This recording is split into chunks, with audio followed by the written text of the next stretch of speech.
Bobo! Hoy, sino yan? Tanga! Walang modo. Sino yan? Sige, ipunin mo yung skill mo ha, huwag ka mag-stand.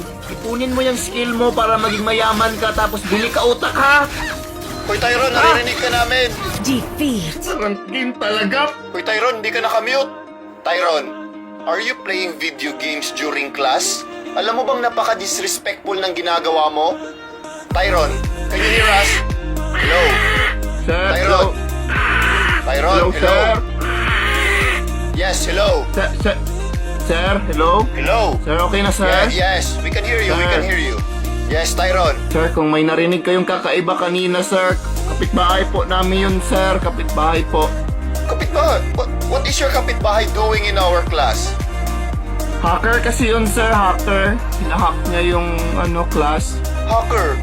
Pwede ba yun? ML ba, sir? Naglaro siya ML, di ba? Di ko alam, basta he's playing some sort of video game. Ano pinagsasabi mong hacker? ML yun. Oh, sir, basta hacker, sir. Naglaro. Mahilig.